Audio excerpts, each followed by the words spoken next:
I can't close the presentation without talking about what I want you, the people watching this presentation, to do about all these things that I've been saying. I think the people that are watching this probably fall into 5 categories.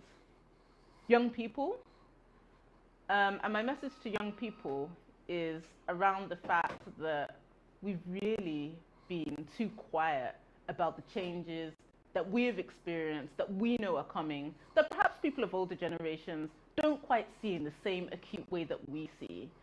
And we need to start talking to our local politicians, right? We need to start writing to them. We need to start speaking about these issues a bit more on social media and do a bit of reverse mentorship in terms of educating people about the revolution that's coming and the potential it holds to lift people out of poverty, the potential it holds to create employment.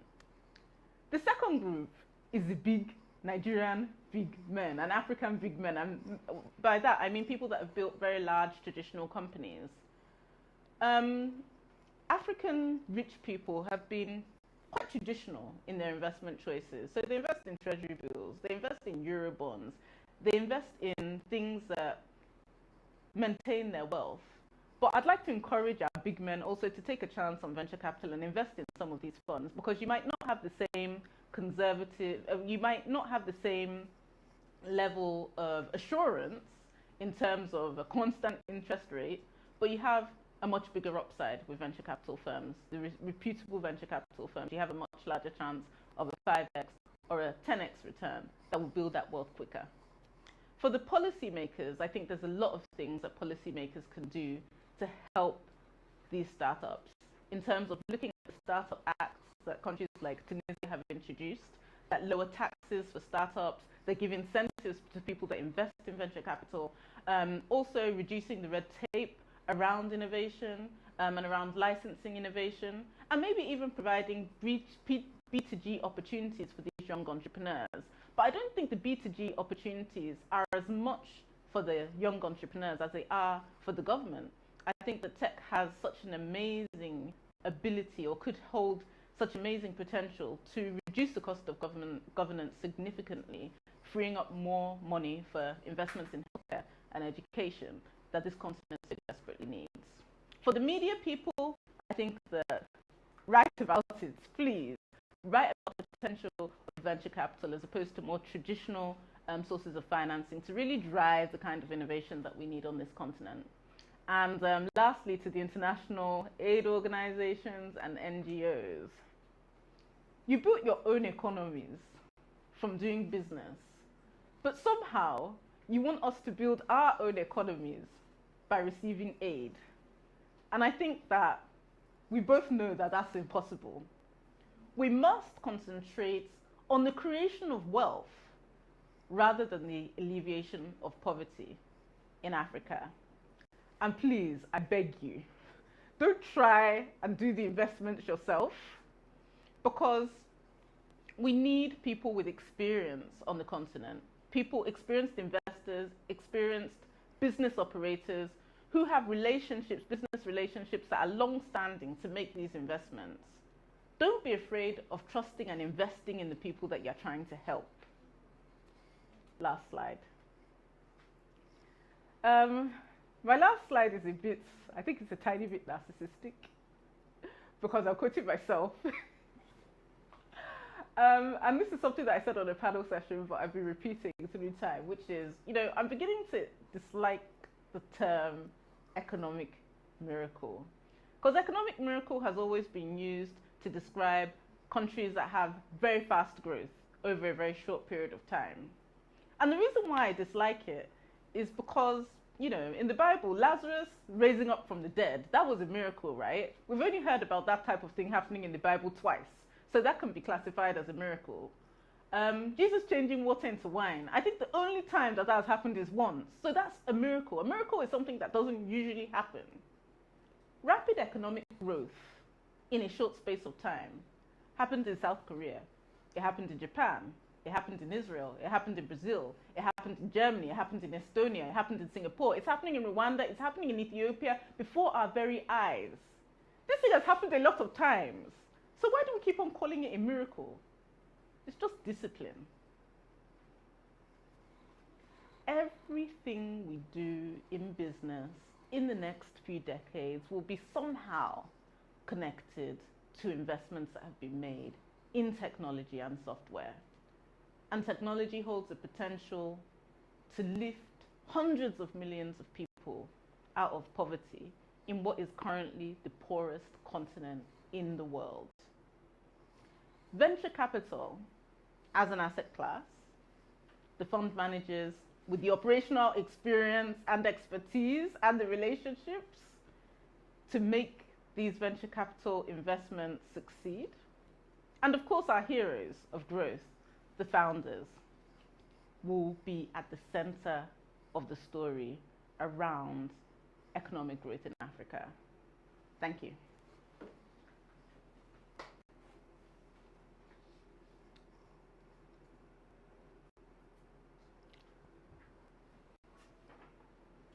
So we're going to move on to the panel session now, and I'm going to invite our moderator to take over, and we're going to have somebody also on Skype or Zoom who the moderator will introduce.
Very insightful presentation from Dr. Ola Brown, founder, Green Tree Investment Company, and also founder, Flying Doctors Healthcare Investment Company. That was very insightful, and thank you for that. We're now on to the panel session to discuss around venture capital financing in Africa and the prospect for Africa's development. If we listen to that presentation, she was talking about the fact that venture capital firms will play a central role in Africa's economic growth. We all want to see wealth creation, not just elevation from poverty. I must say that very, very insightful points from that presentation. So also here with me to discuss is a very dynamic Genevieve Bernard Oni, co-founder MDAS Global. Nice to have you here. Thank you. And also Mr. Dotun Oloporoku. I hope I got it right. You're the Associate Investment Director of Novastar Ventures. Nice to have you. And joining us from Skype, because we're in an age of digital revolution, is Mr. Hosa Omwegwi, founder and managing general partner of EcoBC Ventures. Nice to have you join us from Skype. And so, yeah. Thank you very much. So it's about venture capital. It's about how it can catalyze growth and move Africa forward from being a dependent continent to be an advanced continent of growth and development. But I would first like to start with you, Genevieve. From the fact as an entrepreneur, getting support from the venture capital companies, how did that transform your business landscape to scale in operations? Yeah, thank you. So I think the key word in that question was scale. And for us at MDOS Global, we had been starting to build our company using grant and prize money, and then some small pre-seed investments that helped us to spend time in market, testing different ideas, and looking to hit something that was product market fit. And for us, that came in the form of our first diagnostic facility that we opened in Ibadan a little over 2 years ago. And after running that facility for a year and a half, we felt like we were really onto something. We were profitable at our center level, and we were seeing that there was a lot of traction and demand from patients and doctors for this first facility that we built. But the next step for us was really figuring out, can we do this in multiple locations? Is this a model that we can scale to many other cities across Nigeria and potentially across the continent? And so that was the point for us when we said, okay, we're going to need some additional funding to make this happen. We don't want to rely on that trickle of grants and prize money coming in because it's tough to really plan on things like that.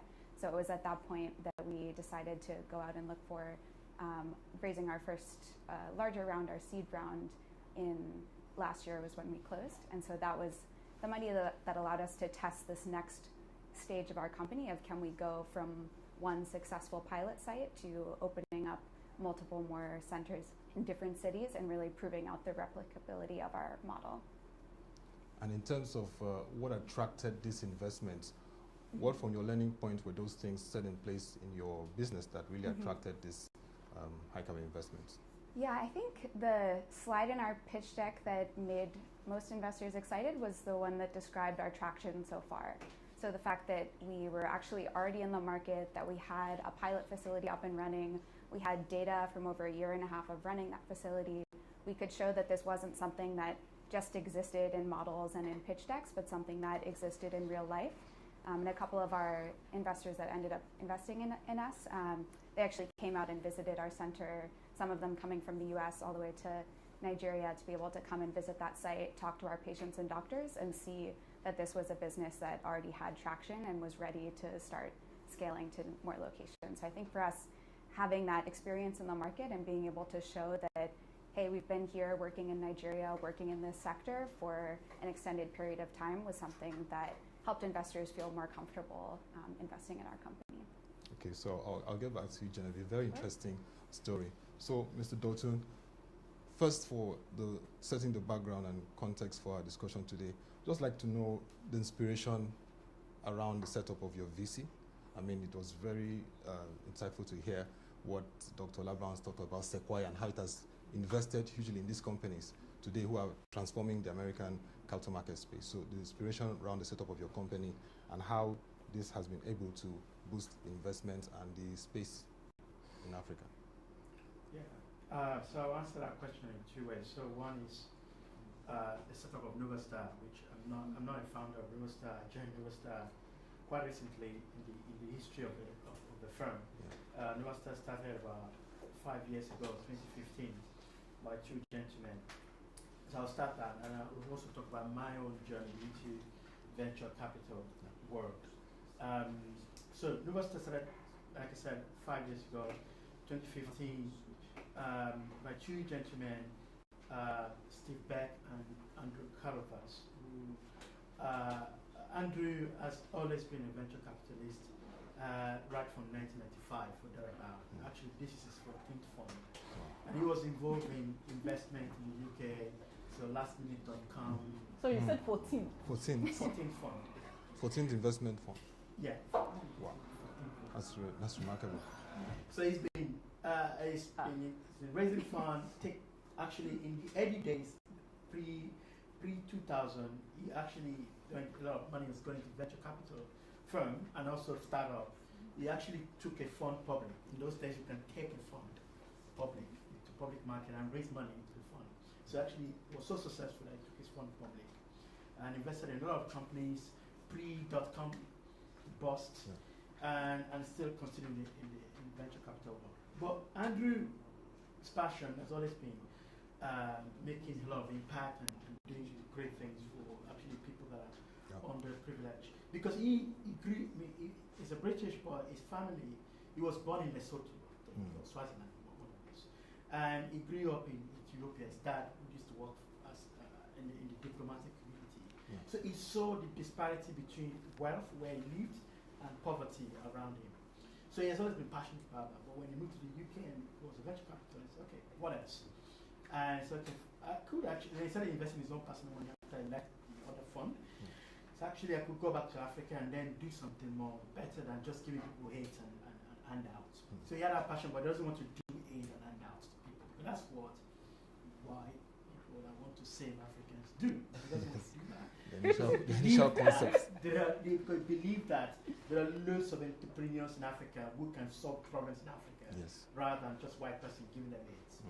And then on the other side was Steve, who worked as a consultant, was successful there, but also managed philanthropy fund for a lot of crazy rich billionaires in the States who don't know what to do with their money. They just want to put in something, but they want it to be sustainable. So he was doing that for them. So it's a bit of magic between giving out free money that they don't expect the money to come back, but they don't want it to be wasted either. And he saw the gap in that, because a lot of projects were getting involved in wells in Africa, or helping people that are slavery, child slavery. He felt, and he was doing that, and he felt actually there's more Africans can do better than just getting handout. They can build sustainable business. So when he left that, he was investing his own money. So his path and came across actually.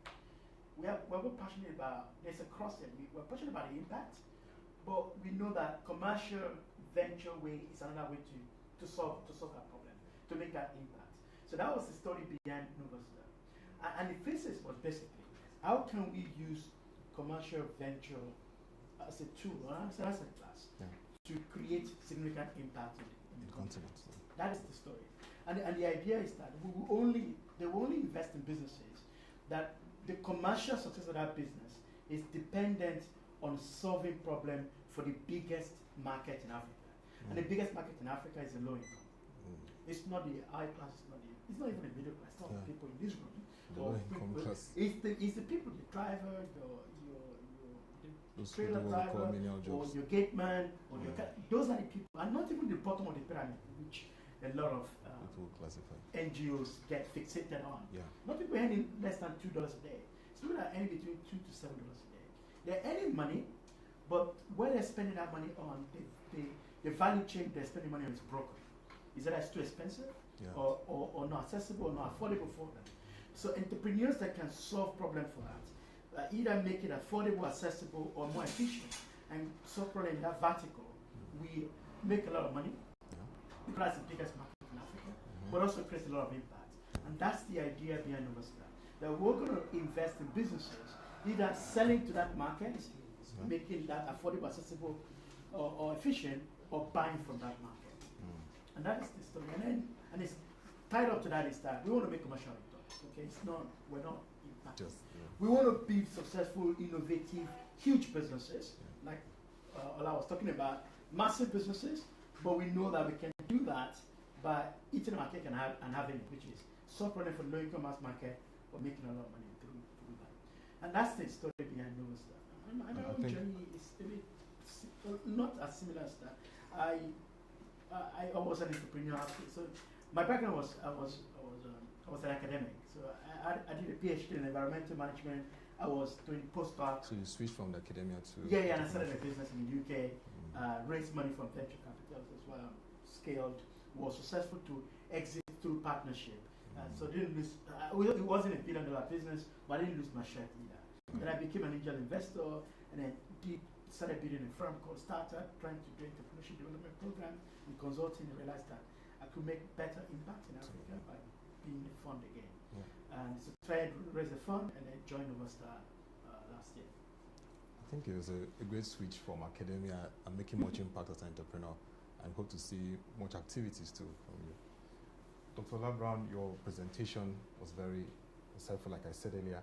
And today we've seen that VCs are focusing a lot on fintech and health tech, amongst other segments of the market. It's like they see that these are the high impact sectors that can really transform Africa. But beyond those segments, are there other sectors that we would like to explore by the venture capital companies? Oh, of course. I think that I don't even look at those sectors. I mean, our fund has invested quite a lot in fintech. It was our first fund, and I think it was about 65% fintech. But I wish we'd actually explored other sectors, because I think there's so much to be done. And sort of being able to see what Israel, especially, I think that that's like a fascinating startup community, where almost every piece of software they design, because there are only 7 million people, they're not designing for the local market, they're designing for global markets. And I think that that's where, you know, there's a huge amount of potential for Nigerian young people, for employment, etc. And also, even if you look at the software export volume in India, $100 billion of software export. That means that they made more from software than we did from oil. And we talk about our economy is so sort of reliant on the price of oil. So when the price of oil goes down, you know, there's this huge panic. Our fiscal policy is affected. Our budget is cut in half. Whereas the price of software doesn't suddenly go down. Yeah. People continue paying for software in a way that it just doesn't fluctuate like the oil and gas market. So I think that, you know, the opportunities for diversification and the opportunities in agriculture, for instance, we import a lot of our food right now with more, and agriculture is a tech business, but most people in Nigeria are still using hoes and spades and traditional implements to do agriculture. And agriculture now is a business of drones and smartphones. So I think that there's a lot of transformation that can happen in that sector, even in sort of domestically. I think that B2G is another huge area. I think that, you know, technology in governance, it improves transparency, reduces corruption, increases efficiency. People spend less when they use technology in government. People have more access to government services. So I think this is like huge. Technology for governance especially is a huge area where I think that we can see significant impact. And lastly, I think media tech. I mean, you know, there's two aspects of Nigerian culture. There's the old kind of Nigerian culture where people think about, you know, military dictators and coups and oil. So and then this new idea of Nigeria with like Afro Nation and Wizkid and Davido and our movies. So I think that, you know, media tech is going to be a really, really interesting space to watch, because Nigerians are funny. Nigerians are entertaining. And Nigerians, you know, have great music, a great ear for dance and theatre and art. And I think that, you know, applying technology to some of these sectors can really make sort of Nigerian culture a global phenomenon. And we haven't been able to do that with Africa, and with any African culture. If you look around the world and even go to sort of the smallest towns in England or America, you see a Chinese restaurant. And why? Because they've been able to export their culture very efficiently. People watch Kung Fu movies. People practice yoga from India. People do karate. What's African sports or African clothes or African food or any aspect of African culture have we been able to successfully export? I think we can even leverage the Nollywood impact there. So I think that technology can help us leverage these wonderful aspects of our culture for the world to enjoy. Yeah. So I'd like to get to Mr. Hosa. So can you hear us? Yes, I can. Okay, nice to have you. We just want to look at the core characteristics that VCs look for in entrepreneurs that attracts them to invest. What are those traits that you look out for, those processes that attracts you to invest in such businesses, particularly in the African climate?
not be the same thing that appears to you later when the company needs to sort of be executed. And that's sort of, that, making that decision, not investment judgment, that just takes experience and apprenticeship. So one of the things that usually appeal to us when we have super experienced entrepreneurs that come in with a dream, a few PowerPoint slides, and sort of the makings of a product or service. The first thing for us is the conviction of the entrepreneur. And we call this sort of mission-driven entrepreneurs. They're very, very focused. They've been very focused on identifying and looking to solve a very specific problem. And you can tell within 5 or 10 minutes that this is a problem that is literally the last thing that entrepreneur thinks when she sleeps. First thing he or she thinks about when they wake up. So having that sort of conviction-driven mission, mission-focused entrepreneur is a signal we like to see. The second thing is high resolution understanding of natural problems. And this is usually sort of teased out by conversations with the entrepreneur, which will sort of highlight how they think about the problem. And how to think about the problem is pretty much about the solution. And so what we want to see is about people about the problem. An example of this, the product. Entrepreneurs come in and they pitch the product, and then you now ask them, what business you're in. What's really funny is that they'll tell you something that is very different from what we see as a business they're in. So, in some cases, high chain businesses, someone comes in and tells you, oh, I'm a logistics business. But when you look at the business, you realize that receivables management, logistics. And understanding that sort of problem, and then also understand how it's fit, is not what we're looking for. The third is probably the entrepreneur's ability to build a quality team around himself or herself. And usually entrepreneurs are like, well, I don't have any money, so how can I hire anybody? And so go back to the first thing about being mission driven. And the one the example I like to give is like a revival, like a religious revival. You gotta get people that are revived. You gotta get them tuned in, you gotta be dialed in, you gotta believe. And when the believers are not willing to go on a journey without necessarily trying to get maximum market level compensation, because they believe in what they were trying to build. So that ability to build a team around them. And the fourth, which could be different experiences by we're all here. The fourth is for mental ability to win, and that is is making believers not just team members but also investors. Because everything is a dream. You got to be able to sell that dream. You got to be able to sell that vision. I always tell entrepreneurs this as a sort of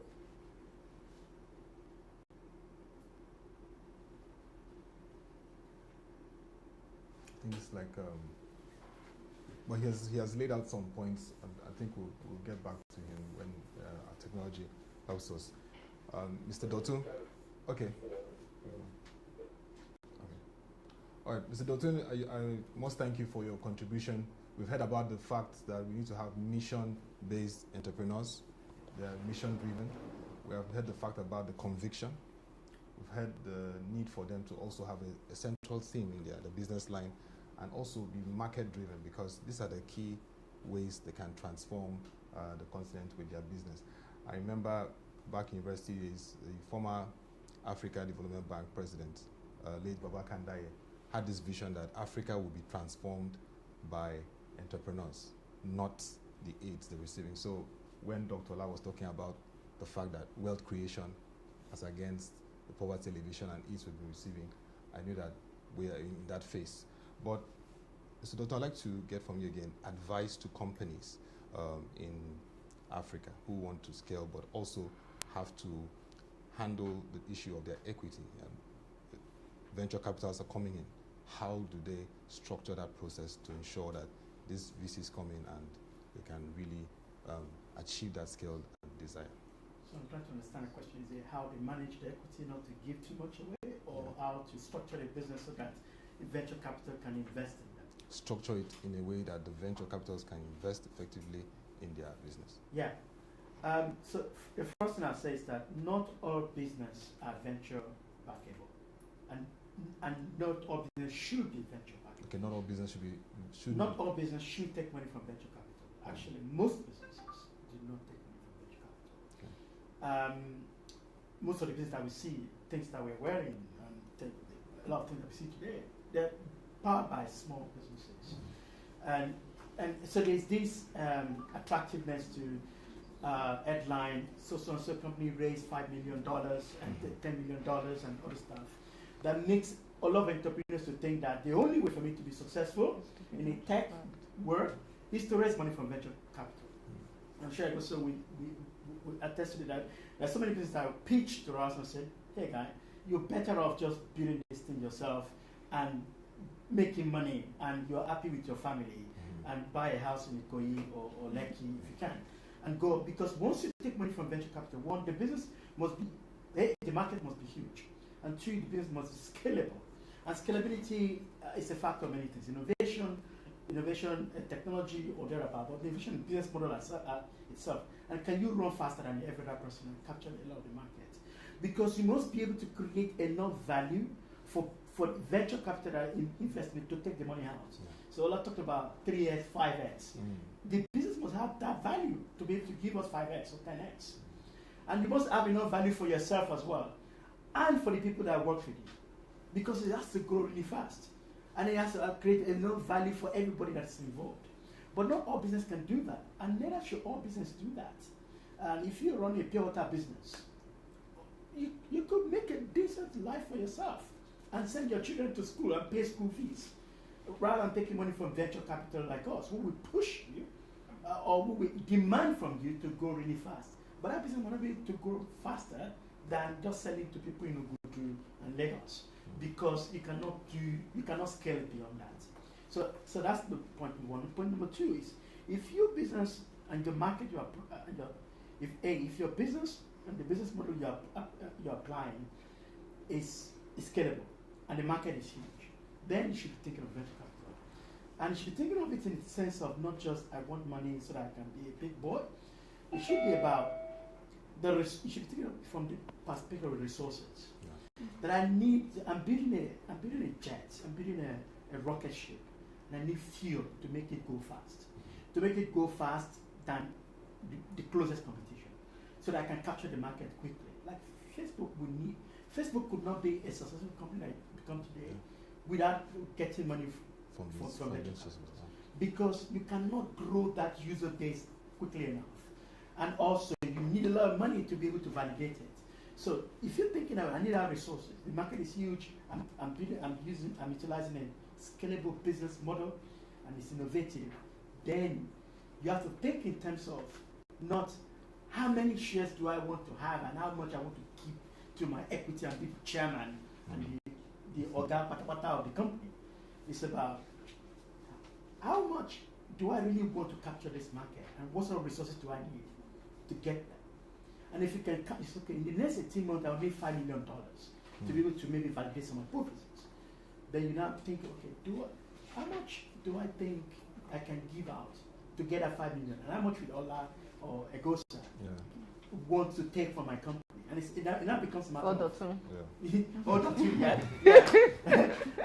it becomes a matter of what is the market saying about your business? Yeah. And I say this to a lot of entrepreneurs. And I think Genevieve will talk about this as well. Yes. They risk quite a lot of money. Valuation of startups is not science, it's more of art. You cannot say, oh, it's also business like myself, pay stack raise at this valuation. Yeah. Things change. It's a factor of you, the founder team, the market, the dynamics at that point, the competitive dynamics as well, and a lot of things. And then so you must have that in mind. And as a rule of thumb, you must be ready to give at least maybe a third of your business every round. Then if you're giving that, you have to think about the next raise, and the next raise, and the next raise. A third of your equity? Possibly. It can go lower than that. And I've seen people that are giving too much at the beginning, and that will affect you going down the line as well. So you have to think about all of that. And I see people saying, I want to give my company, I want to raise $10 million and I want to give 10%.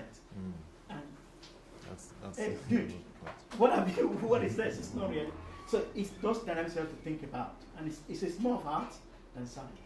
So I would like to say that this is not just our conversation. We are live also on social media. We have a hashtag conversation with Dr. Ola, and of course hashtag Venture Capital Africa.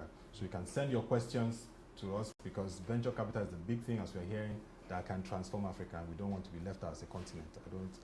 I'm an African. I don't want us to be left out from this moment. But to Genevieve, I'd just like to know, what were those challenges that you faced during the process to attract this funding? Because it would be nice for entrepreneurs to learn that are businesses that are scalable, that need venture capital funds, because not all businesses are.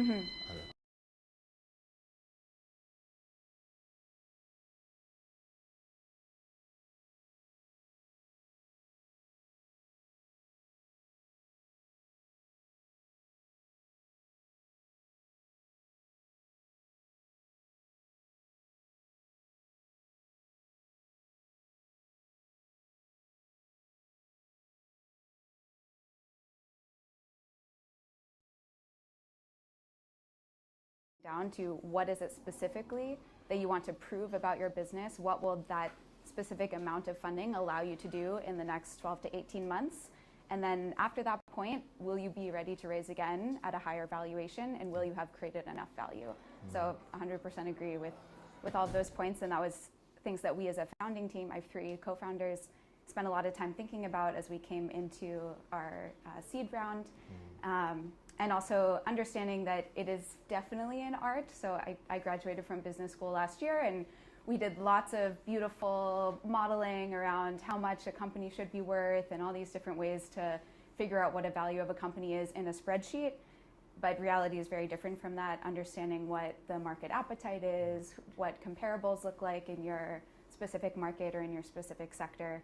So learning from those around you that have companies that look similar to you and what experiences they've had actually going out and fundraising. I think some things that really helped us for the seed round were, one, really nailing down the narrative of what is it that we are working to build, and I think we heard some of those points before, of what is your big vision, showing that you and your team are the people that are the most passionate, like you said, wake up every morning, go to bed every night thinking about these problems. That you're not just thinking about your one specific solution of that day, but really long-term of how can my business grow and change as we continue to work to solve this one big problem that concerns us. So really getting that narrative down and getting it to a point where it's succinct. You often don't have a lot of time. Your deck should be short. It should not be filled with text. What is that really quick, pithy narrative that can describe this problem and then describe your particular approach to that problem in a way that gets people excited.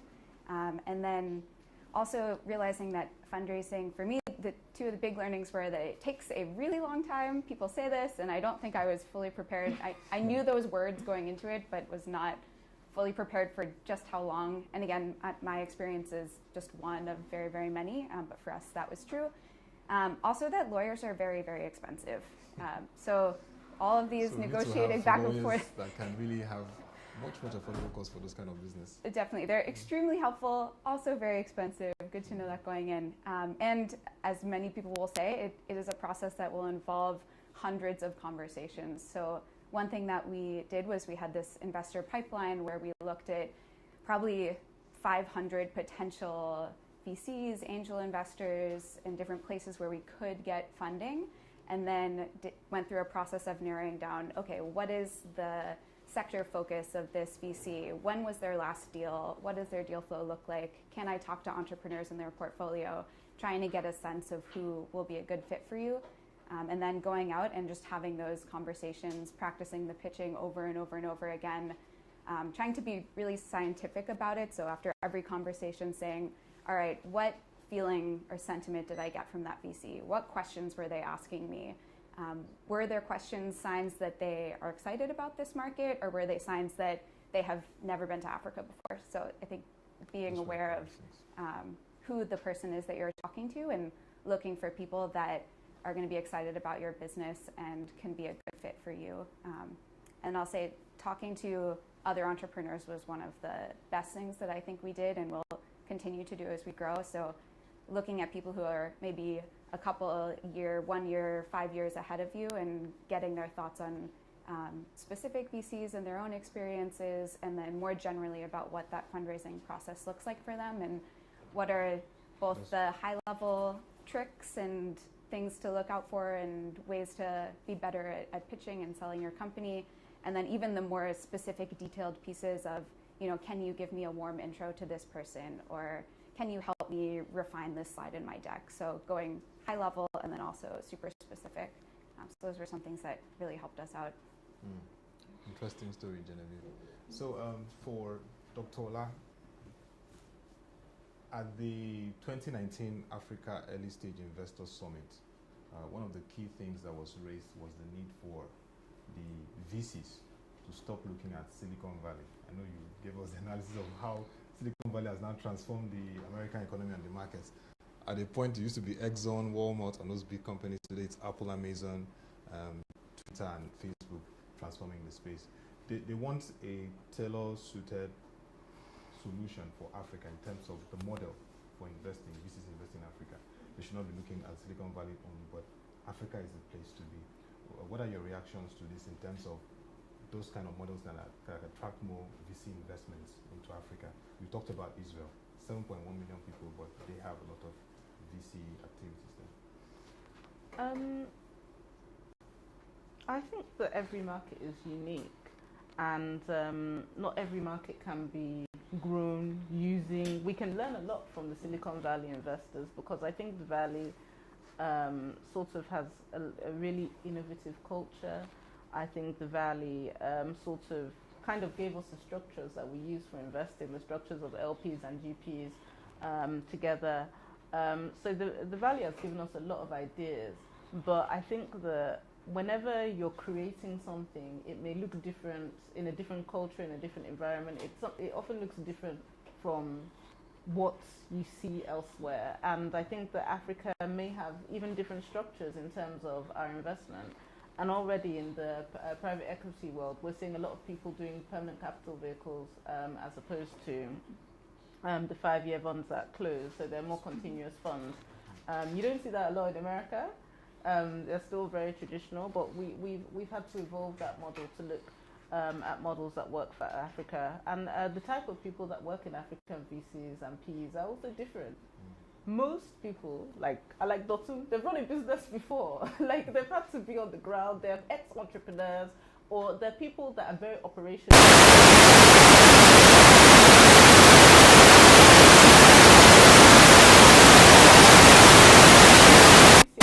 Africa is actually quite much. You're calling people, taking them to presentation. You're very, very involved in the company, and the people tend to be not just fresh out of business school, but very, very operational. So the people are different. And I think the deal sizes are often different as well. So a lot of American private equity firms actually wanted to come into Nigeria, and they wanted to do deal sizes of about $500 million or $1 billion in terms of investment into companies.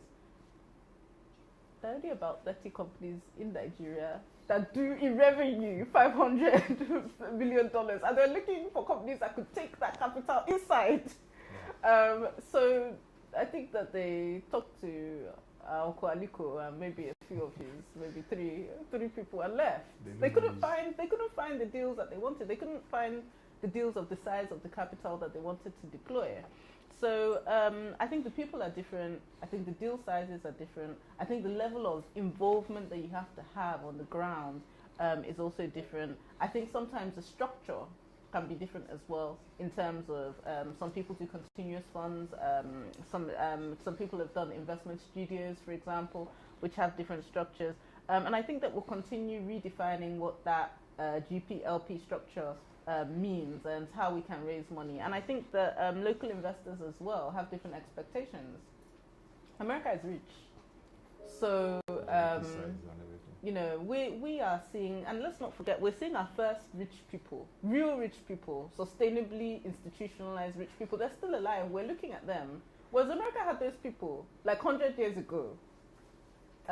So our rich people still aren't as comfortable with venture capital as an asset class as in Nigeria. In America, there are pension funds investing in VC. Fund managers. Yeah, traditional pension funds are like the most traditional conservative investors, but they invest heavily in VC because they need the returns as well to pay people their pensions. So these are sort of the key differences. So I think there are learnings from Silicon Valley, but there are also things that we're going to have to discover for ourselves. And I haven't mentioned sort of the biggest difference, which is probably what I'm known for, which is my study of customers and market size. And I realized that when the sort of first wave of deals that was done in Nigeria, maybe about 7-10 years ago, weren't looking at the customer, right? They were looking at, they wanted to copy exactly what was going on in Silicon Valley, from valuation to expected revenues to EBITDAs.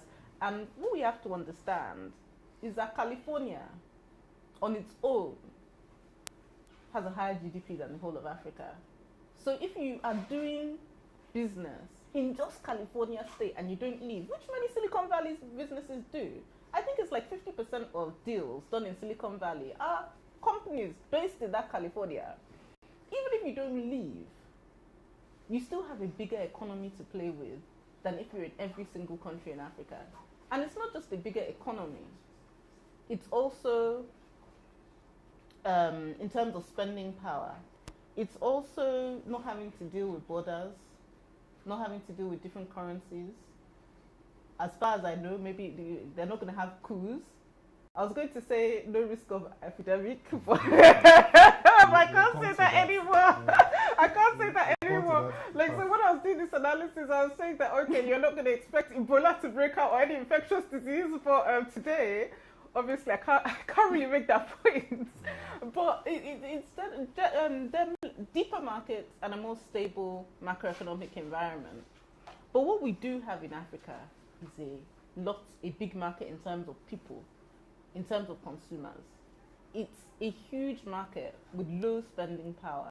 So I'll actually circle back to what Dotun said. If you can get products that appeal to those people, because don't think that poor people don't buy stuff. They buy every day.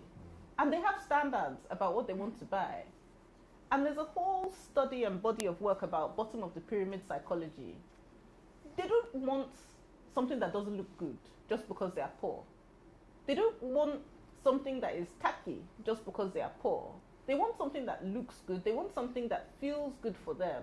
So designing products and thinking about their psychology is very important. Thinking about the customer in front of you and seeing them as customers. So there was a certain brand, for instance, that what they make in the UK is very different from what they make in Kenya.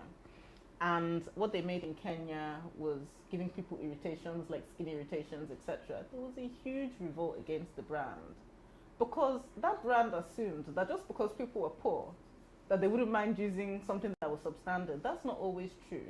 So understanding the customer, understanding what the customer wants, what the customer needs, understanding that poor people want dignity in the kind of products that they consume as well is really important. And understanding that poor people are aspirational. 90 million of extremely poor people, and there are 90 million extremely poor people in this country, but they're understanding the things that they buy and the things that they aspire to have. You don't have that block of people in America.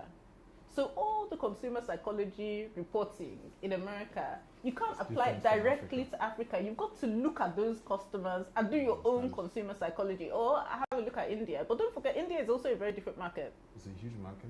India has 100 million people earning $9,000 and above. Nigeria has 2 million people earning $9,000 and above. So even a lot of the information that comes from India may be for that upper class.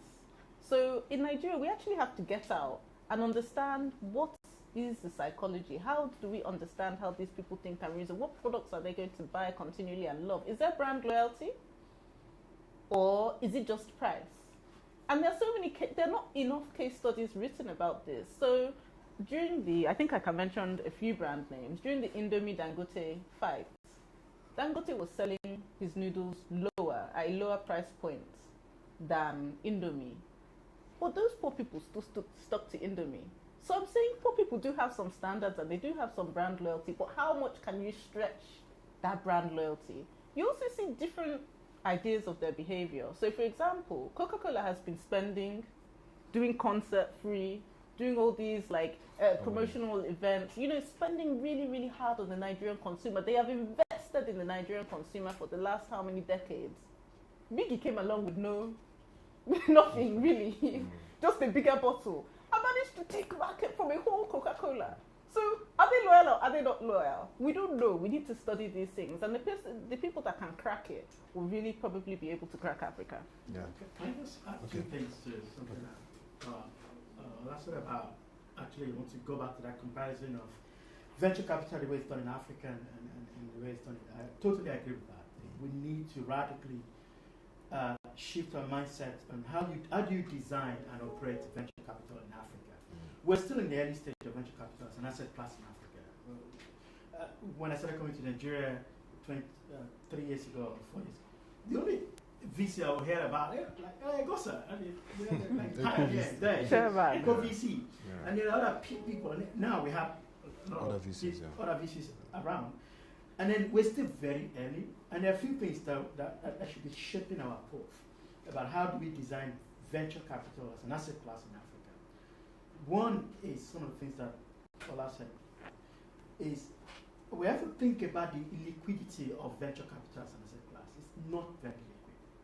You need to the LPs have to put money in for at least 10 years or thereabouts, and hope that the managers were not going to mess it up.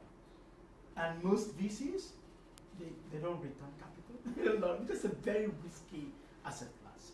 And having that mindset helps us be able to know, okay, where do we get the money from? In America, like I said, there are generations of wealth stacked up in different institutions that will invest maybe 2% of their investment allocation into this risky asset class that might become Sequoia, Google, or Accel, Facebook, and return a lot of money, or just be middling along.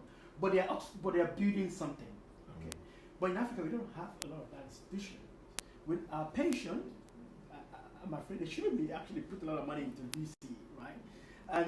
And in America, you have universities, endowment fund putting money into VC, and maybe a lot of family offices.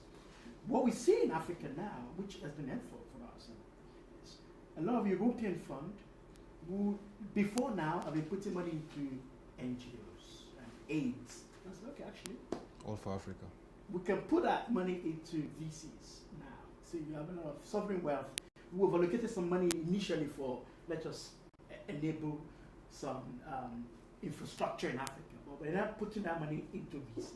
So a lot of PE funds, VC funds in Africa are funded by the CDC, Propaco, FMO, Norfund, Europe. So we're actually getting money from Europe and America as well. I would say I see some Asian money coming in, very opportunistic, and looking at something is happening there. What is happening? Let's just put some money there and see what, and it's good for us.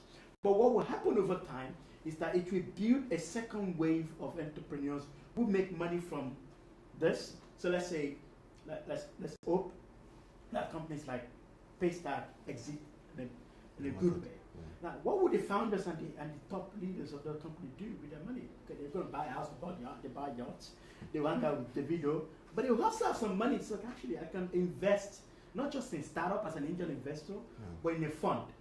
So maybe someone like us want to raise another fund. Shola, what happened? You made money. Come on, put money into our fund. Put $1 million, $2 million into this fund, and that's the way you build. But over time, we need to think, and I also know that it's a illiquid asset class, and we need to shape it in a different. Exit is different. The way the exit is done in America, the dynamics of exit in America is totally different because you have lots of companies that can buy. Absolutely. A lot of companies. Merger and acquisition happen. Two or three can happen before breakfast. Every day, right? But in Nigeria, how many companies can buy a startup? I mean, in a good, decent way. The public market is not well sophisticated. Now we need to think about exit in a different way.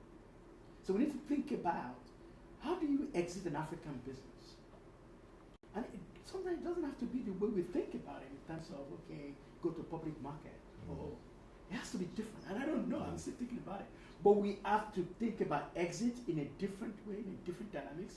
And that will affect the way we structure our fund. That will affect the way we put things together. That will affect the way we actually value companies. And how we do the healthy GP relationship. Or do we need to exit at all? Can we be taking dividends for some time? And become like Berkshire Hathaway, right? Precisely. Okay, so let me not leave Mr. Hoster out of the conversation. But while you were talking, Dr. Olabran, you brought in the Sorry, pandemic. we're going for a go, sir. You brought in the pandemic, which, of course, has been declared by the World Health Organization. Mr. Hoster, the coronavirus has been declared as a pandemic by the World Health Organization. And, of course, that's spanned 110 countries with incident cases now. Would that, in a way, affect the investments of VCs in Africa? And are we going to also see more investments in the areas of health tech companies? Because we really need such innovative companies too in this time. Yeah.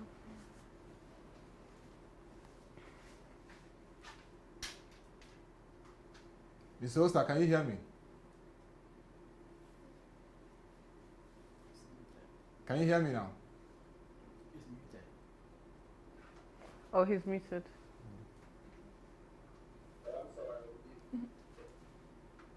Okay, I was saying that with the global pandemic declared by the World Health Organization, that's the coronavirus, will this in a way affect VCs and their investment in African companies, that capacity to scale and bring up solutions and innovation for the continent? Yeah, so,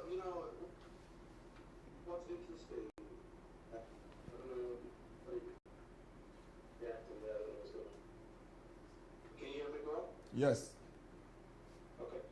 So what's interesting about what's going on now is that the private VC sort of market usually is about 3 to 6 months behind the public equities market in the US. So what you then find is that once people they start to panic, which is what you're seeing in the public markets, you technically would see a 3 to 6 month lag. But that's probably not going to happen anymore. The level of interconnectedness right now between public and private markets and between and among sectors is so high, it's the highest I've ever seen. When someone sneezes, and I hate to use this metaphor, but when someone sneezes in China, someone catches a cold in Dakar, and someone has to wear a jacket in New York. So it's everything is so connected now that the timelines when something goes down and when people react to it, are shorter. But why does that matter in venture? It means therefore that people start to panic with all the panic that's happening, that's reflected in people getting less confident about the future. That means that what startups are all about. And so they're not as willing to invest in riskier assets, liquid assets. And that means that, even those who are investing, everything takes longer, diligence periods, whatever. And so, I think we're going to see a bubble in Africa. The reason why I'm going to see it is because every recession that I've invested in, what is consistent is that once it kicks in and people start to get afraid of VCs, then they have this geographic proximity limitation where they just want to focus on the companies closest to them. So for a lot of startups who are trying to raise money in the US and Europe and elsewhere, but are here, the likelihood that they're going to be orphans is very high. And that's why there's always this balancing act where the startups say, hey, listen, we want to get money from elsewhere because we can get better prices, better valuations, much higher valuations, and that model may work. It only works in the up market. In the down market, these foreign investors are just not as interested. And because you represent a microscopic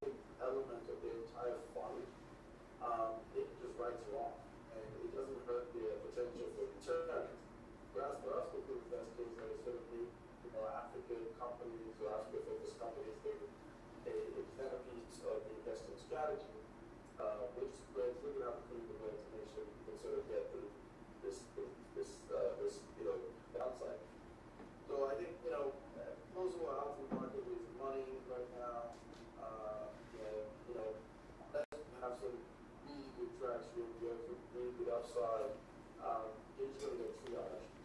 And those who are, and one of the things I've always liked about African, I think third generation ones we saw was that they were much more willing to sort of build really profitable businesses early, because I think a lot of them would just always have that paranoia that nobody should know, all of financing, that is guaranteed. But they now have the new generation that's sort of looking at, the like American company could raise for 18 months, go back to the market 90 days before cash, there'll be other people to give us money.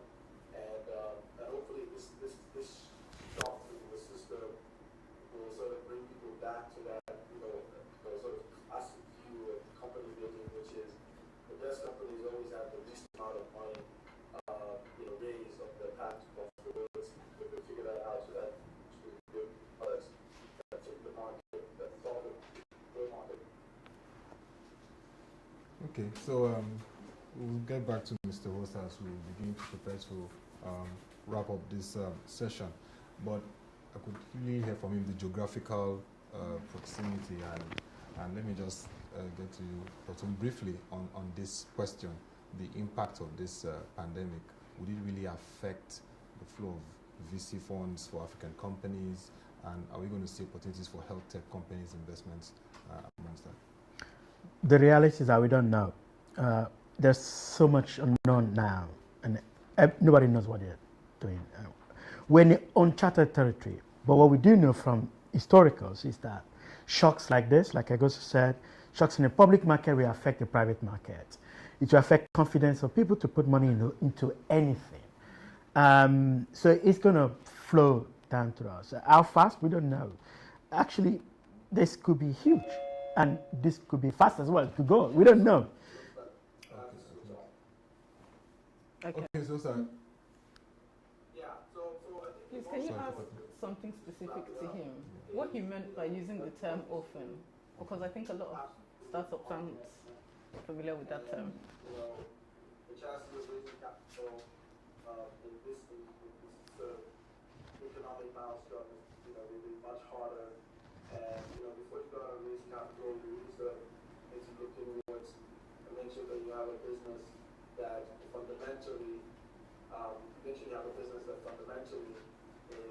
is really profitable, or has been profitable. I think in this time, if you don't have a business that is profitable or is going to get there very quickly, you're just going to struggle to get your attention at that capitalist. Yeah. And I think healthcare business is certainly, this is the thing that's sort of venture. A lot of people sort of swing from home sector to home sector. So, the healthcare businesses are certainly going to be the goal.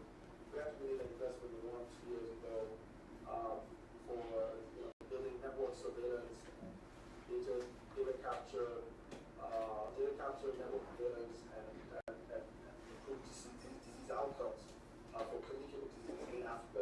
Their focus was HIV.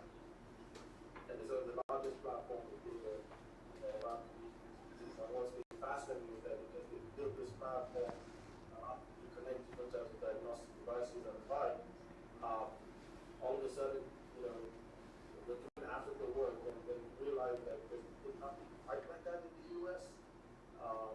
And so that the company is now becoming interesting to a lot of people in the US. Again, the web building to Africa, the band in the US is also a little bit impact the little bit behind the company.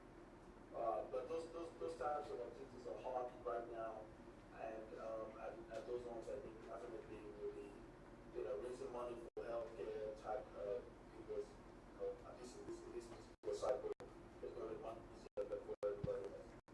Mr. Osa, I want to get clarity when you say often. What does that really mean for entrepreneurs? So yeah, I was actually and it means fundamentally that listen, I want to go raise money. I want to do US, I go to raise money. I have got US no changes. US investor is like this, and you're out in Africa. I gotta focus on my companies here, and I'm just going to triage you. They don't wait here.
Right, Mr. Osa, as we begin to wrap up, I'd just like to ask you, Atlantic Council gave us the statistics that last year, venture capital that reached Africa was estimated at $1.2 billion, with energy, fintech, and health tech companies part of the beneficiaries. Despite all the things we're seeing already in the first quarter of 2020, do we see an exceeding estimation this year? Do we see it exceeding to $2 billion plus in terms of VC investments in Africa? So I can tell you that whatever estimates people have about venture activity in Africa, whatever estimates they have in Germany, I can tell you right now they don't have those estimates anymore. You know, I mean, you're going to see literally, you know, numbers driven down by 50, 60, 70%. And then, of course, what they have is that in these types of developments, everybody flies to quality. So, businesses that are generating achievable revenue will get more of the dollars. It's proportional. I mean, but when you look at a lot of numbers in Africa, it's proportional of $7 goes to very small number of companies. So that's over 20. But I think we're going to see an even greater flight to quality. And so, you know, companies that still attract venture dollars this year in Africa are just going to be very profitable. They have the ability to take this money and re-accelerate. And then, you know, which is, you know, we're not going to see a lot of the seed financing, I think, because people are going to be much more wary of that. It's actually counterintuitive because what most investors don't understand is that you don't invest for today's market. You're investing for tomorrow's. So taking today's data and then trying to figure out how that's going to prevent you from investing in tomorrow's market is very stretched. But again, you know, I've done this a long time. You know, I'm very experienced. I've never overexcited about other markets. I've never excessively depressed about other markets. Just have to stay secure. But I think the entrepreneurs, it might take you longer to raise money, and that's okay. But what this pause should give everybody is to really sort of sit down and say, listen, am I building a business that has excessive dependency on venture financing versus customer financing?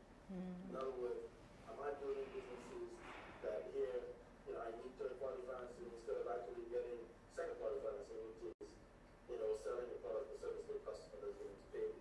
Now, I will also point out that in the market that we're in right now, the customers are really going to face a significant economic shock. And so if you're a consumer-facing business, your ability to raise prices because the costs are going up, I can tell you that ability is completely shut down. You know, Unless you're selling sanitizer. You know, you're going to have to sort of figure out how to manage your costs while, you know, selling to consumers who simply are just going to have less and less money for you. And of course, you know, with the micro shocks with oil, with Saudis and Russia, the unintended consequences that we face in Nigeria, our inability to sort of save when we could have, you know, by you know, going out and doing things like trying to raise money and borrow money, you know, the cost of risk is higher in this type of market. You know, treasury deals are, you know, almost at zero for, you know, 10 and 30-year bonds. You just have to sort of yourself that, you know, this shock will eventually sort of, you know, come down our way. You know, you're hearing, the dollar trading at 400 and 415 and 390, and you know, everybody's afraid maybe there's a devaluation, but that's just needs more consumer shock. So as a startup, you can certainly consumer, you know, learn your lesson now, make the changes you need to in your business model, you know, tighten the hatches, remove excessive costs. Just get ready that, you know, we're going to go out and raise financing because we're a good business. It's going to take you a bit longer. And for business to business, you know, platforms, which historically have sort of done better in this part of the world, again, you know, you're going to have to sort of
very much, Mr. Hoster. So we'll be making our closing thoughts on this. I'll start with Dr. Brown. With this, really, he's talked about the fact that entrepreneurs have to really brace up and be strategic, and talks about the fact that it impact even the estimation that we saw last year.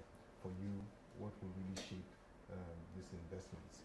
Will it be the need for calibrating operations for businesses and also VCs investing in Africa? Will we see higher traction, or will it be a wait and see approach? Oh, we're definitely not going to see higher traction. 2020 is, it's going to be the year of, we can already see the turbulence in the markets, but I'm excited. I don't feel bad about recessions because I always make sure that I'm liquid. I always make sure that, I'm speaking to our companies on a regular basis and I'm communicating. I always make sure that I've got my coaching hat on when it's needed. And also, I know that, some of the most interesting venture capital firms and venture firms, private equity firms and venture firms actually came out of recessions. So if you look at the dip of all the great American recessions, some of the greatest financing firms and some of the best tech companies actually came out of those recessions because, like Egosa says, there's nothing like discipline. There's nothing like having to think of your customers, think about your cash flow cycle, talk through every strategy, think through everything that you want to use money to do. In an upcycle, you might not get that discipline because everybody is, the money is there and everybody's spending, and you might not even understand what business you're in an up market. But in a down market, you understand all those things become eyes clear very quickly, and you're able to see the cold light of day what you're meant to be doing. Mr. Dalton. I wouldn't repeat everything I've said because I agree with it. Actually, I'll point to there's a memo written last week by Sequoia Capital, talking into some of the questions you're asking and talking into what Egosa mentioned about the black swan of the coronavirus and the impact of that on both venture capital industry and also startup. Why everybody needs to think through the market, their spend, cash flow, raising money, be realistic. If somebody's offering you money and you're arguing about 5% to 5% difference in your valuation, just go for it, take the money and run. Because this could take longer and the market might take a bit of a time before it corrects itself. But also speaking to the effect of that in Nigeria now with the oil price going down, there is an opportunity, but there's also the challenge of if you're earning your money in Naira and you raise money in dollars, what does that mean? And you're also spending money in dollars in some cases as well. You have to think through that as a startup founder. But the good side could be that a lot of people are buying customers, spending money and buying customers. They will stop now, right? And then everybody will not go into the real market. It's okay. What does it mean to actually acquire users for this in this industry, rather than people that are just forcing the market dynamics in a different way? So a lot of proxy wars and others, CAC, cost acquisition cost that is too high, that is very artificial, might go down, and then real business people will be there to make money. But more important, as a founder, you just need to think through, like Agusto said, what is the most important thing here? It's not venture capital. Like, even though we can give you money and boost, we can invest $1 million, $2 million. What are the most important people? The most important stakeholder, the customers. And you need to focus on that and see how you can get them. And the second most important are the talents that you have in your business. And how do you make them feel safe? How do you keep them? How do you attract them? How do you retain them in this uncertain time? And those are the key things that a founder need to think about thoroughly. And Genevieve, as an entrepreneur, we've heard what other panelists have said.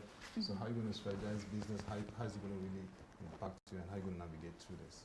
Yeah, so I think, as we've heard a couple of times now, this is an opportunity to really make sure that you understand your customers and you understand how an event like this will affect them and how it affects what they're spending money on and what their family lives look like. So I think for us, it's really making sure that we are fully understanding our patients and are able to be flexible with our patients. We are a healthcare company, so we're providing a service that we think is very essential, and I think a lot of patients feel the same way as well. So making sure that we are meeting them where they are right now and not where they were yesterday or where they may be in a year from now. So that's something that we have been talking a lot about as our team, and something that we have focused on since we first started the company.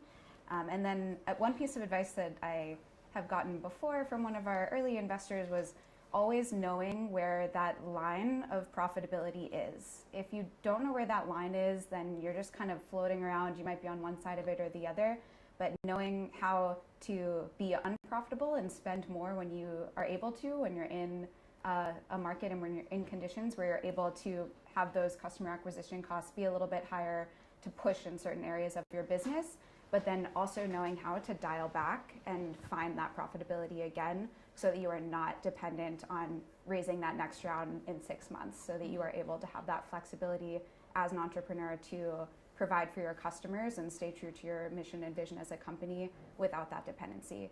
So for us, it's really dialing in, as we've heard, of seeing, where is that line? What changes do we need to make to be able to sustain ourselves a little bit longer if the funding process is longer than we expected?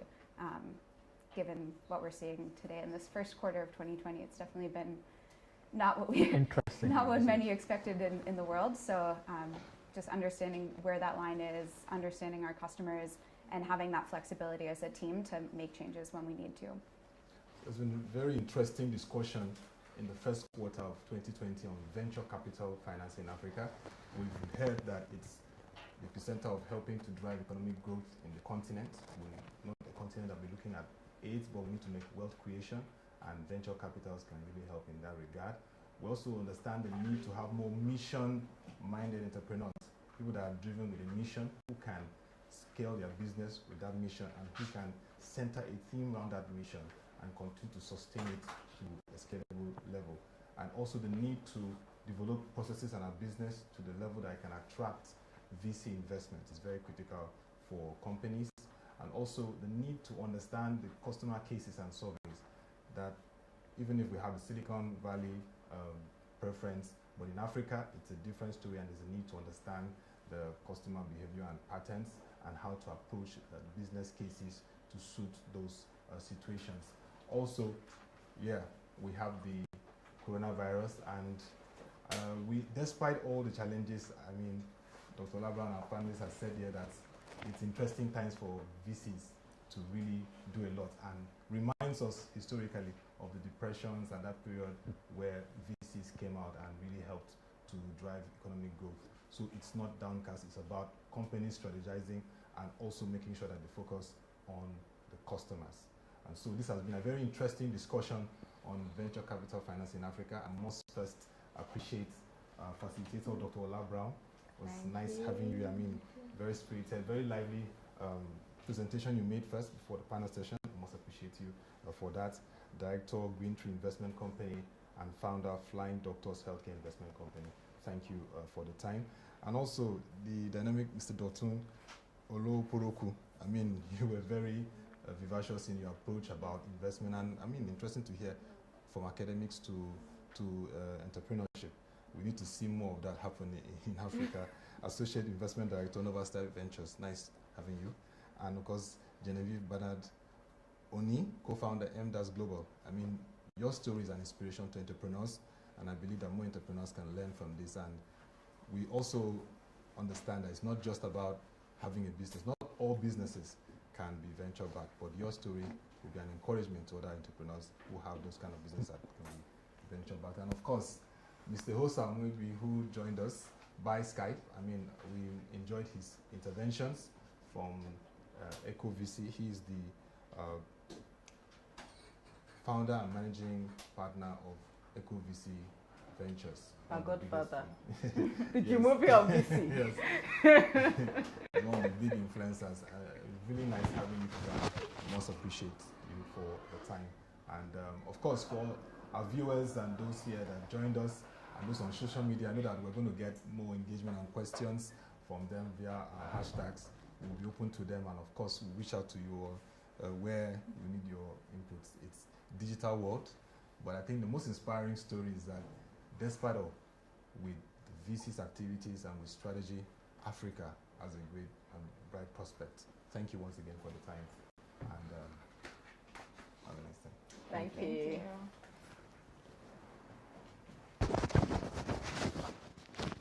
Great. Okay.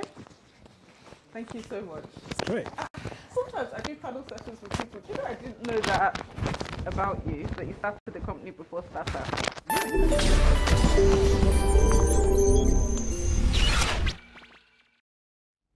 Good morning, Dr. Olabrow. Nice to have you here to discuss venture capital.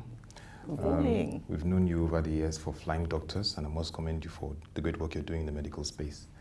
But first, I'd like to understand what is venture capital, and why have you taken on this crusade to drive venture capital finance in Nigeria?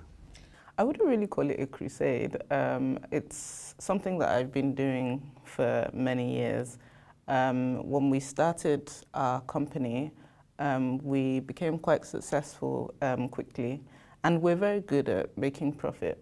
But we weren't so good at investing our profit. So I have a chartered accountant on my board of advisors, and I mean, I think everybody saw it, but nobody wanted to say it. But he's very blunt, should I say, and very overt when he wants to give feedback. So he's like, Ola, there's a big issue that we need to talk about, just looking through your accounts. Your treasury management is bad, you're not using your retained earnings properly, and you're focusing on the business, but you're not focusing on the investment side. And I said, so what's the investment side? So over a couple of days, he took me over some of the things that I should be doing. So I started investing in stocks and shares and fixed income instruments. And as I got a bit more interested in the investment side of things, I started doing more adventurous things. I started playing off the Nigerian Stock Exchange, looking at the book value of different stocks. But I think I started to realize I wasn't making that much impact on the businesses that I was investing in. So I had invested what I thought was a huge amount of money in one of the banks. And I went to the AGM. So they're calling out the names of like large shareholders. And I didn't hear my name. So I thought there must have been a mistake. So I went to go and meet the CFO. And I said, you called out all of the names of large shareholders. I've spent, tens of millions on this share, and yet you didn't call my name. And he said, well, to own even 1% of the bank, you need to have invested over ₦1 billion. So obviously you're not going to hear your name. And I realized that no matter how much I did on the NSE, I wouldn't be able to have the impact. It wouldn't be personal. I wouldn't be able to steer the organization. And it would take me a long time to be mentioned as one of the large shareholders. And around this time, myself and some partners started feeling the same way. So I made the decision, along with my partners, including Mr. Bode Augusto, who's the chairman of Greentree, to set up what is now one of the leading venture capital firms in Nigeria. I was one of the seed investors. I'm also one of the founding directors. And it was to, take advantage of this capital class where we could have a bit more influence and where we could, for me, do more meaningful work. So work with young people, work with technology, emerging technologies, work with inventors, work with makers, work with innovators, to try and help them scale their ventures. So Greentree has been in existence for like how many years now? And 5 what has years. been the impact in terms of funding and financing in Nigeria, and which are the spheres of companies you've been looking at? So Greentree is sector agnostic, but we're not stage agnostic. So we like early stage ventures, but we're sector agnostic in terms of the sectors that we've invested in. About 60 to 70% of our portfolio is financial technology. So payments infrastructure especially is very, very attractive to us. And I think that, fixing payments and financial inclusion and allowing people to partake in the economy or become formal members of the economy, so to say, is a really, really important thing that needs to be achieved for economic growth. And I think, participating in those early stage rounds for those companies was really rewarding. I think another investment that we made that's really interesting, or a sphere that we invested in that's really interesting, is healthcare. So we made some healthcare and health tech investments, and I think that, you know, Nigeria has a huge issue with healthcare. We have to deliver healthcare at least a similar quality to what you see abroad, but with 1% of the budget, not 10%, not 25%, 1%. So how do we do that? And I think that, again, technology is a big part of that, using technology to drive down costs and create efficiencies. Another area that I'm still bullish about in Nigeria is software as a service, and the role that Nigerian developers and software developers in the B2B space can play on a global level. So our total revenue, minus everything, the government revenue from oil, according to AfriInvest, was $18 billion 2 years ago. In that same year, India exported over $100 billion in software. So I think that, you know, software and software applications, especially in the B2B space, have the opportunity to really transform the way we live in Nigeria by constituting an export for us that is far, far bigger than oil and more sustainable than oil and more friendly to the environment than oil. And if you look at some of the biggest startups, well, no longer startups, biggest companies in the United States, if you look, you know, 30, 40 years ago, it was General Electric, it was some of the banks, it was ExxonMobil, yeah, oil and gas companies, traditional companies. But now, software has eaten the world, right? The biggest companies on the American Stock Exchange are FANG, Facebook, Amazon, Netflix, Google. So things have changed, and software has really changed the world and changed the world of finance. And I think that software has that same ability to create value in Nigeria. I really like the spread in terms of looking at fintech, looking at health, which is something that I really am passionate about because of the need to address the health sector gap. And of course, software development, which of course, like you mentioned, India has really been transformed through it. And hopefully, with these investments, we can begin to see traction in those sectors.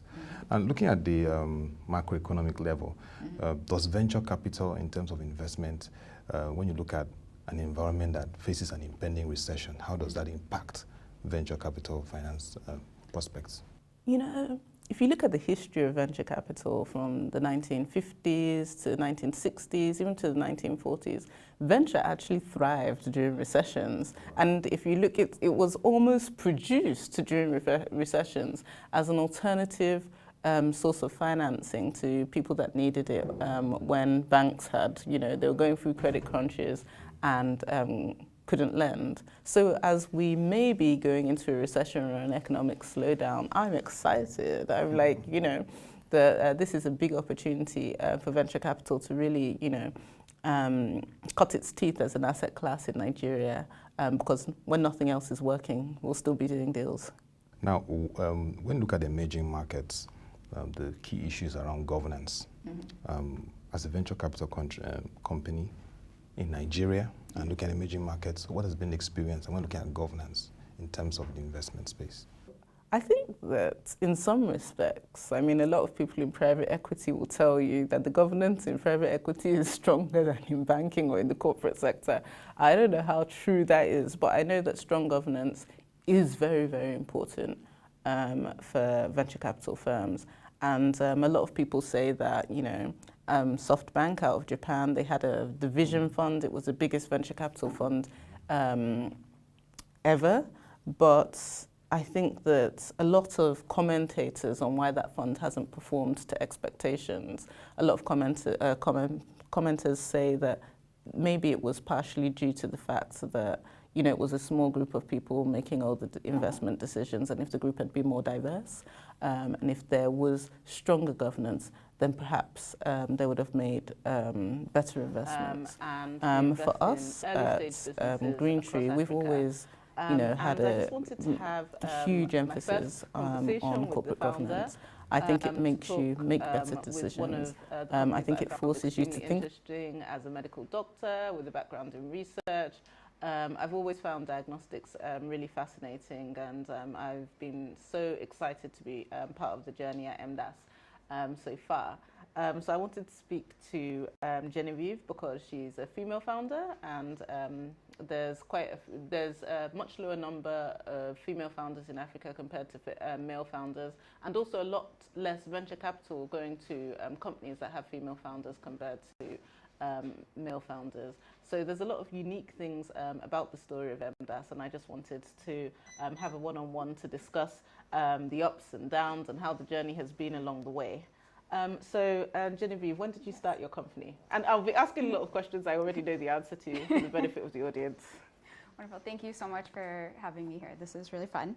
So I started working on MDAS Global back in 2015. So I've been working on early ideas for the company for way back about almost 5 years ago now. And as you know, one of my co-founders is also my husband, Shoga, and I met him when he was a student at MIT, and I was working in the global health space in Boston. And on our first date, we ended up spending a big chunk of the time talking about medical equipment challenges on the African continent, which is a very fun, sexy topic, as you might imagine. And we found that we had a lot of shared interests around access to healthcare on the continent. I'd previously lived and worked in East Africa, working mostly in the public health sector, and was really passionate about finding ways to provide high quality, low cost healthcare services to low and middle income populations.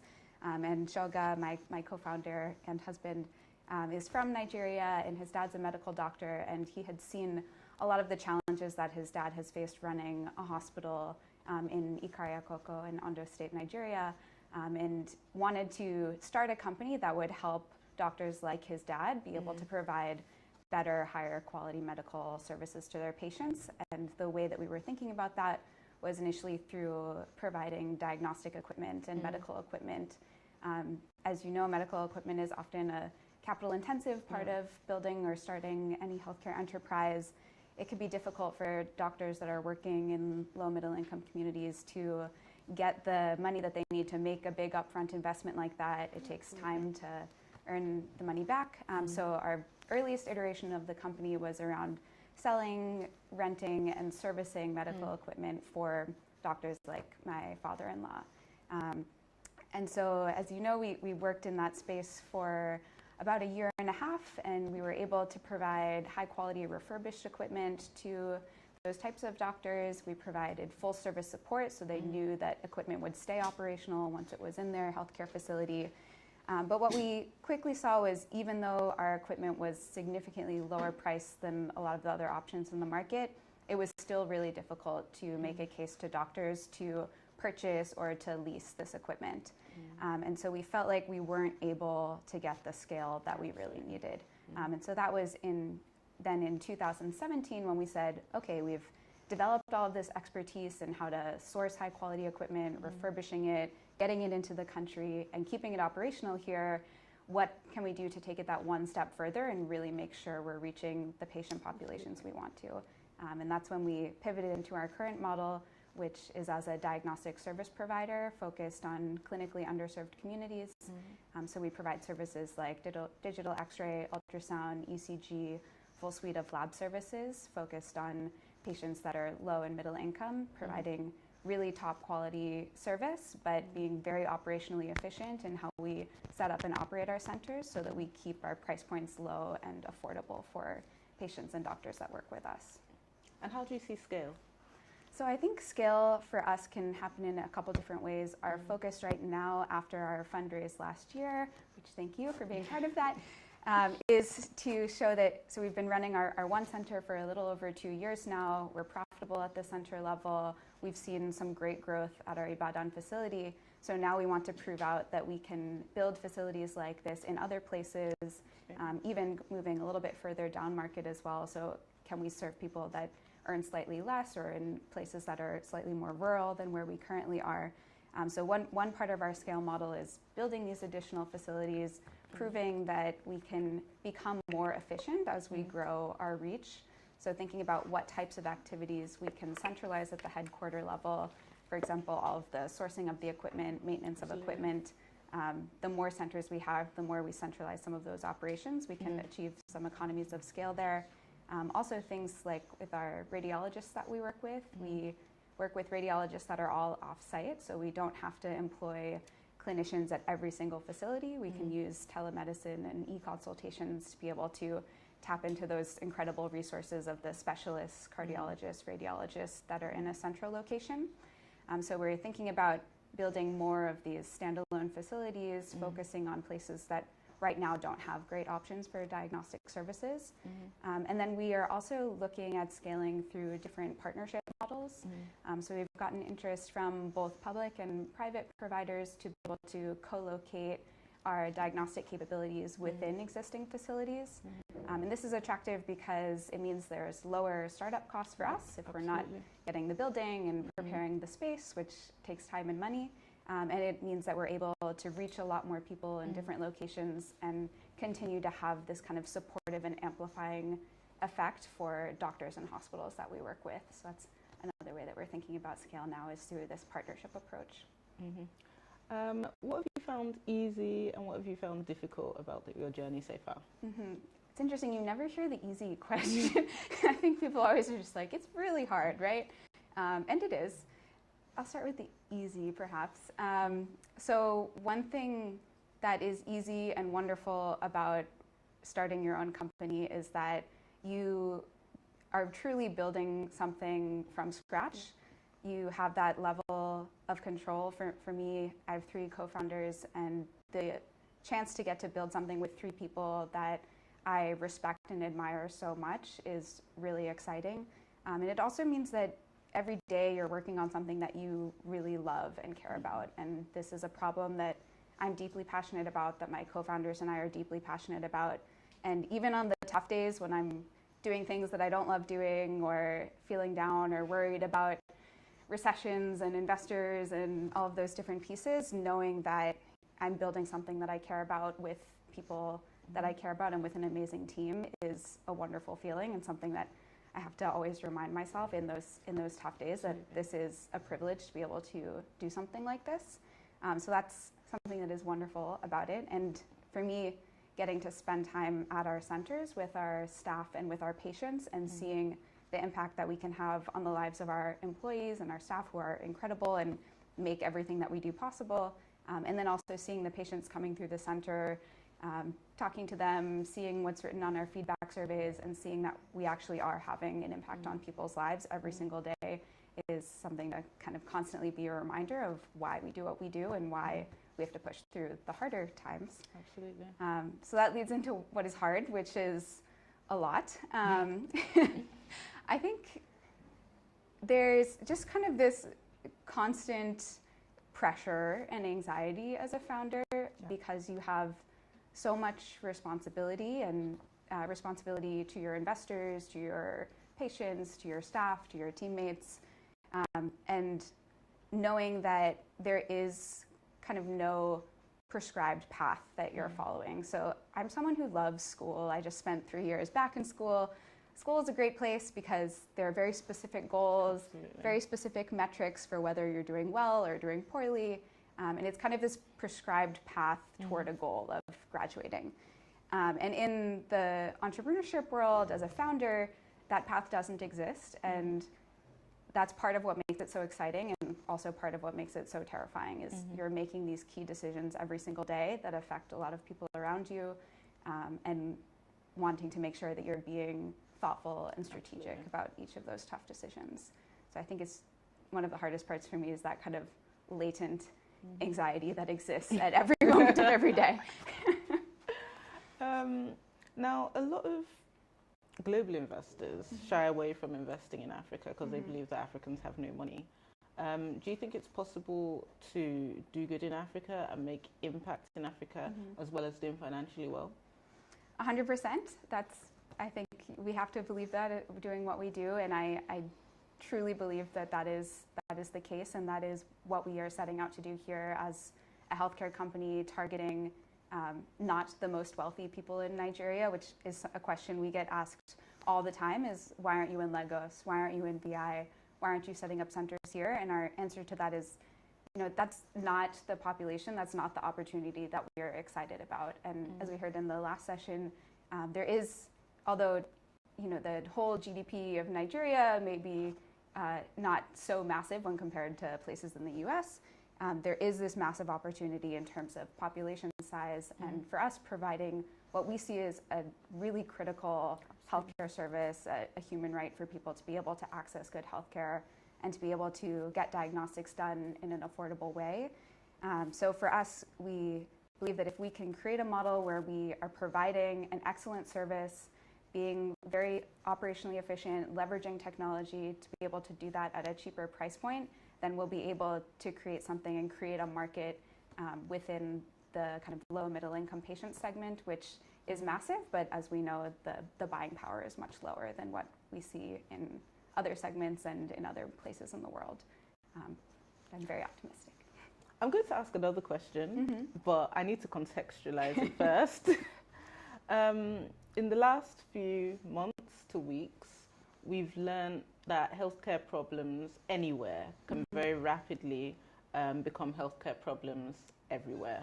And for the benefit of people that might be watching in 10 or 20 years' time, we're talking about the outbreak of the Wuhan novel coronavirus, COVID-19, which started in, probably a city that most people outside China hadn't heard of, Wuhan, and quickly spread across the world with over 100,000 cases now. So healthcare everywhere is everyone's business. And I think that as we emerge from this, a stronger global world, people will start looking at issues of health security more safely and realizing that, a healthcare problem absolutely anywhere in the world, even if it's in a small, relatively insignificant town, can cause a lot of problems for people across the world. What would you say are the major healthcare problems in Africa, and what is MDAS doing to find solutions to those problems? So the big kind of set of problems that we are thinking a lot about at MDAS is this wave of non-communicable diseases, which is maybe ironic to talk about in the time of coronavirus when we are dealing with a highly communicable disease.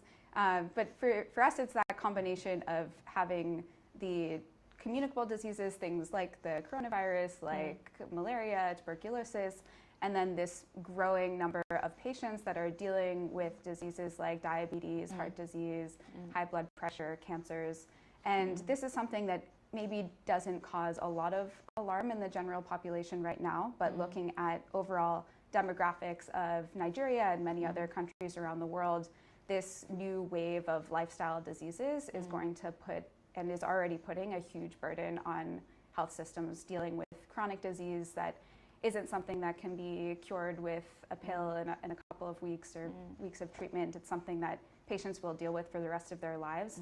Puts a huge burden on healthcare systems. And so for us, we want to create the capacity today to be able to prevent, diagnose, and treat this kind of new wave of diseases while also meeting patients where they are today, dealing with the things that we see all the time, like malaria. Absolutely. Absolutely. What significant impact, it's me asking this question now, what significant impact have investors had on your business apart from providing funds? See how you snuck that question there. No, I think we have had so many wonderful things that have come out of our group of amazing investors over the past couple of years.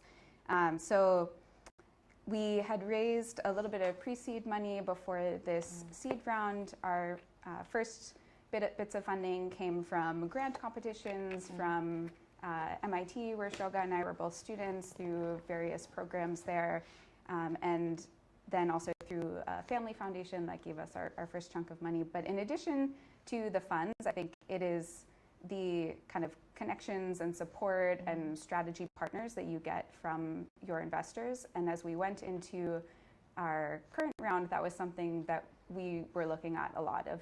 We are working in a difficult sector, in a sector that is very nuanced and is very localized.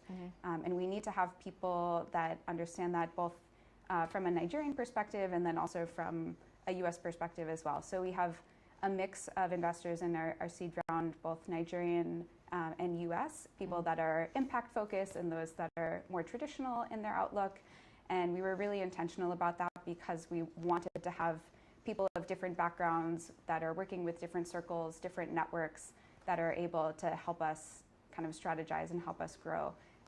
Some of the things that we have really appreciated over the past few months have been introductions to health insurance companies, for example, which is something you have definitely helped us out with, is connecting with different parts of the healthcare ecosystem here in Nigeria, and then also on the strategy side, having different targeted sessions with specific investors in their areas of expertise. So, for example, talking to you about what types of productized services we can offer at our centers was, I think, our last conversation that we had.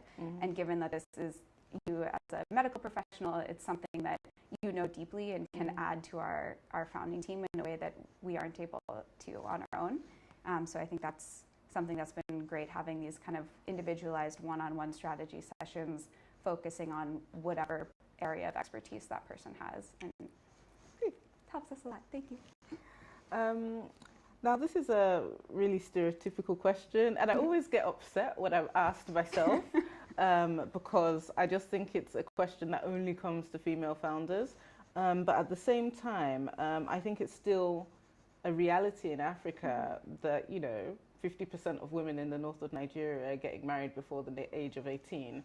It's still a reality in Nigeria that there's a huge disparity between women that are able to go to university and men that are able to go to university. Women are, 1 or 2% of our Senate and about 10% of corporate boards.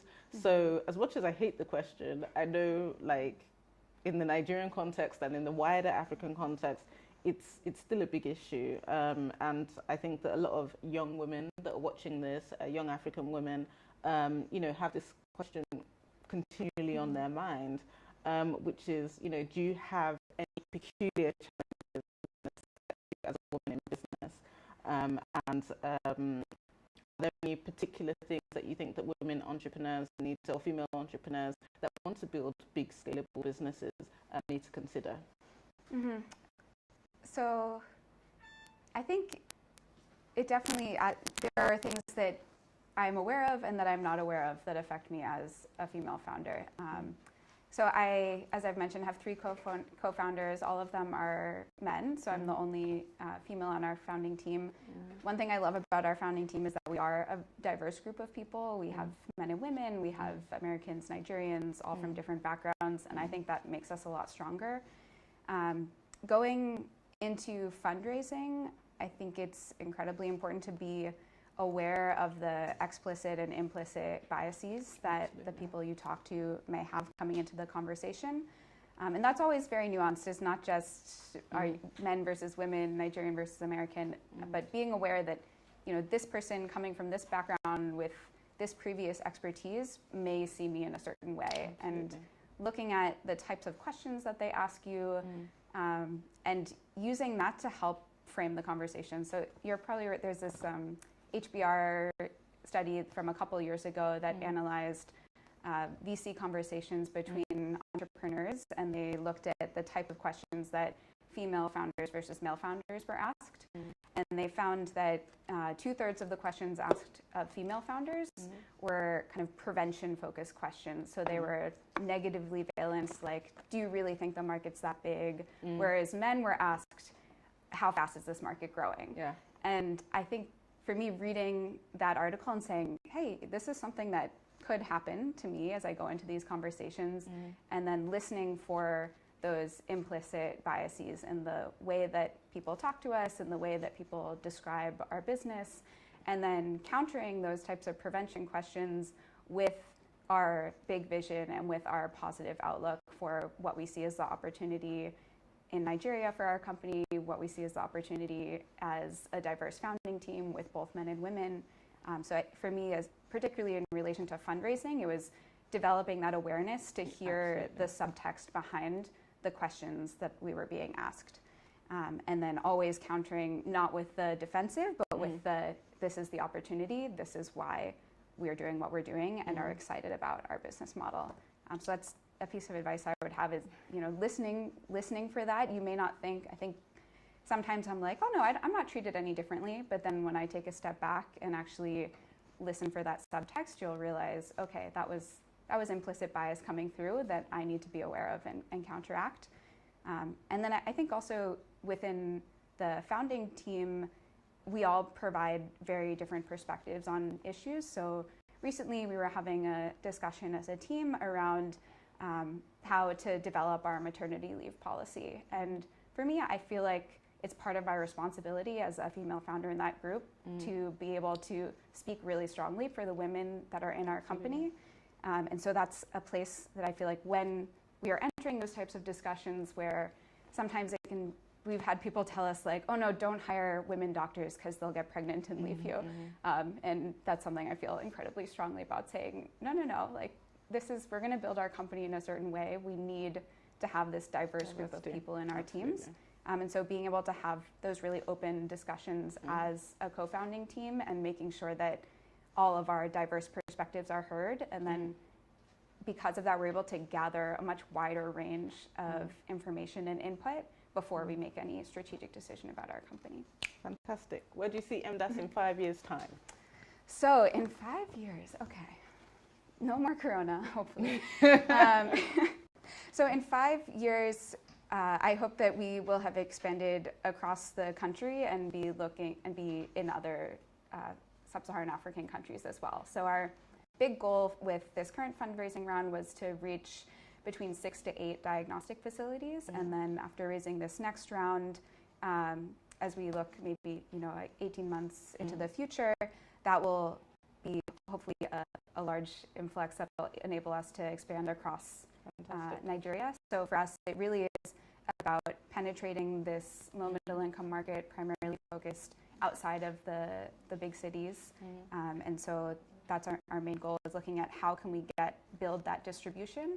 And then what I'm really excited about once we have presence in so many more locations, if we're in 100 different cities, then that kind of becomes a highway within healthcare that we're able to move other cool innovations along. So if we see that there's an awesome new medical device that someone has developed, medical devices are great, but they're only great if you get them to the people that actually need them. And distribution is, I think, one of the biggest challenges that we face in healthcare. And so for us at MDAS, we want to be the ones that are going out and meeting people with physical devices or mobile applications and being able to leverage our network to get things to patients much faster.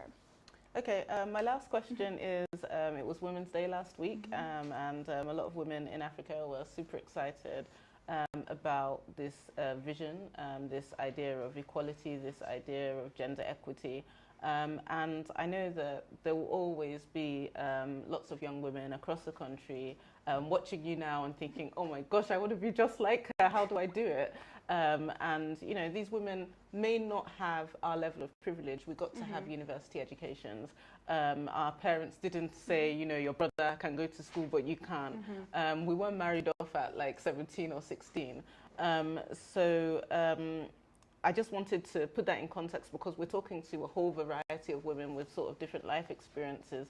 But what would be your advice for young women that are watching you now and saying, oh my gosh, she's amazing, and she's raised money and she's got this amazing business and I want to be just like her? What would you say to them? What advice would you have? Yeah, so I think definitely I would echo what you say about recognizing the privilege and the opportunity that has allowed me to be able to do this type of work. And in terms of advice, I don't know if everyone has this, but I definitely do. This voice at the back of your head that is telling you, no, you can't do this, or is that really a good idea, or it's probably better if you just go and work at this big company. I would say you can do this. I see myself as an unlikely entrepreneur. It's not something that I had really thought about doing until a couple years ago when I kind of fell into it and fell into a problem that I was really passionate about. But it is something that, it's glorified a lot in social media. It can seem really daunting, but it is totally doable, but only if you actually get out there and try something. And, you have a great idea, you see a problem that you're passionate about solving, go for it. Try creating the smallest possible solution. What is the minimum viable product, the minimal thing you can do to start testing that idea, and then just keep building from there. And I definitely would not be here today if it weren't for a lot of other wonderful entrepreneurs and supporters that were the ones telling me, that were screaming louder than the little voice at the back of my head saying, like, is this really a good idea? Should you do this? And so finding those people in your life that can support you in the endeavors that you're most passionate about, whether it is starting your own business or doing something else in life. But just knowing that it is a possibility, and I'd say don't write it off just because you don't look like an entrepreneur or feel like an entrepreneur. At least for me, I don't even know if I feel like an entrepreneur today, but I love what I do. I love the fact that I was able to, with my amazing co-founders, to start something and build something that I believe is truly important and really matters. So just knowing that that is an option for you, and reach out and talk to me. I'm happy to chat and to talk through ideas. And yeah. Thank you very much, Genevieve. I've really enjoyed this conversation. Most of the stuff I kind of knew, but hearing you say it has been really inspiring to me as well. So thank you for your time. Thank you for sharing your story. And thank you for your advice to some of the young ladies that might be watching that are thinking through business ideas but haven't quite gotten what they want to do, but want somebody to look up to, want somebody to say, oh, you know, this person has done it and I can too. So thank you very much. Thank you. We're good? Perfect. Thank you.